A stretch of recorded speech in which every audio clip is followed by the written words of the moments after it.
Karena yang kemarin bersaksi iya. mau sumpah pocong, dia nggak ngelakuin apa-apa. Dari abang sendiri ngeliatnya seperti apa, Bang? Ada yang ngeri pocong nggak? Ada ngeri ya? Jadi saya sendiri sebenarnya nggak ngerti itu sumpah pocong. Saya justru makanya bingung ya, kalau seandainya ada penegak hukum ya, polisi, saya siap sumpah pocong. Kayaknya Pak Rudiana nggak pede apa gimana gitu kan. Seharusnya dia idealnya gini, saya siap ya diperiksa untuk mempertanggungjawabkan segala sesuatu yang saya tahu. Nah, itu saya lebih melihatnya lebih enak ya, lebih mendengarnya lebih enak. Tapi kalau saya siap sumpah pocong, jadi saya agak sulit saya mengambil kesimpulan ya kalau misalnya ada penegak hukum mengatakan saya siap sumpah pocong.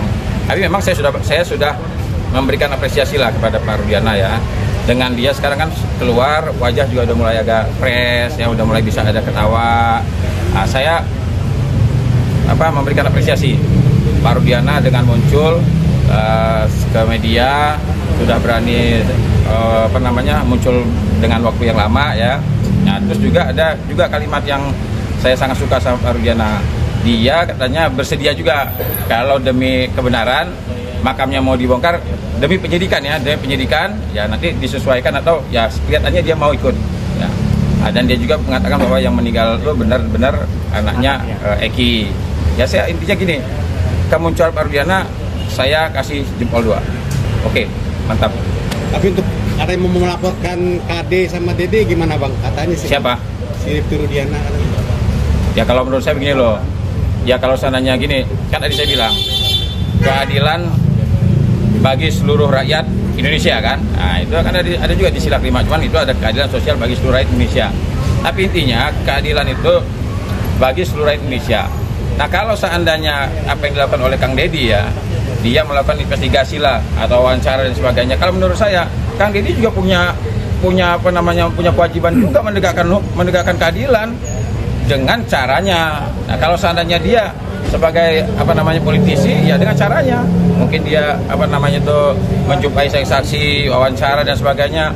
Kan dia bukan pengacara, nggak mungkin lah dia sidang gimana, enggak ya. Jadi dia dengan apa yang dilakukan Kang Deddy itu saya setuju, saya sangat setuju karena dia membantu juga. Coba kalau misalnya kita lihat polisi, apakah pemberantasan narkoba ini tugasnya polisi saja? Enggak kan tugas kita semua.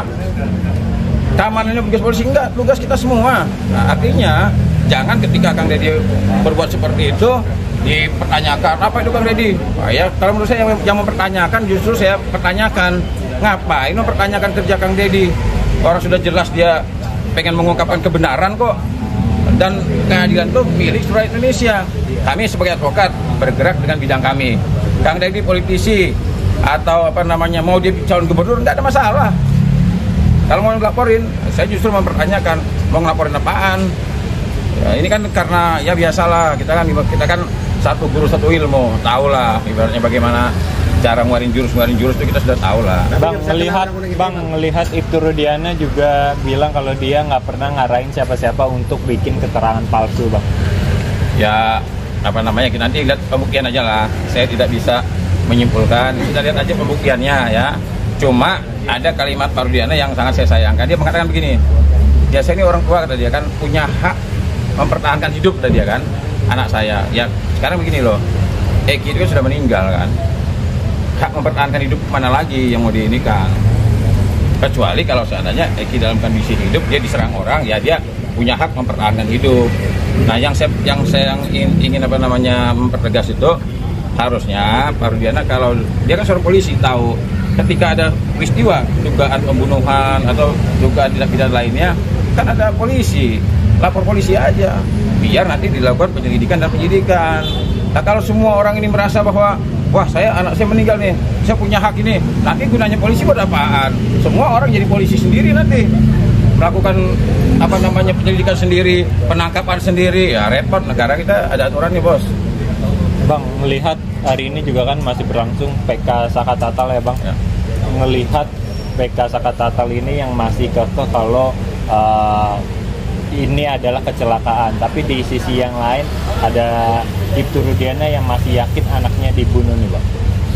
Ya karena kan Kalau 2 sarjana hukum kumpul, itu 3 pendapatnya, 4 pendapatnya, 5 pendapatnya. Apalagi kalau seandainya orang hukum kumpul 10, bisa 100 pendapatnya, wajar lah. Saya juga memiliki keyakinan ini pembunuhan, ya kan. Pihaknya yang di Cirebon, pengacara di Cirebon, meyakini kecelakaan. Dia itu beda-beda nggak jadi masalah. Kalau menurut saya, Pak Rudiana meyakini ini pembunuhan, boleh-boleh aja. Apalagi pendapat dia sama-sama saya, artinya sepemikiran.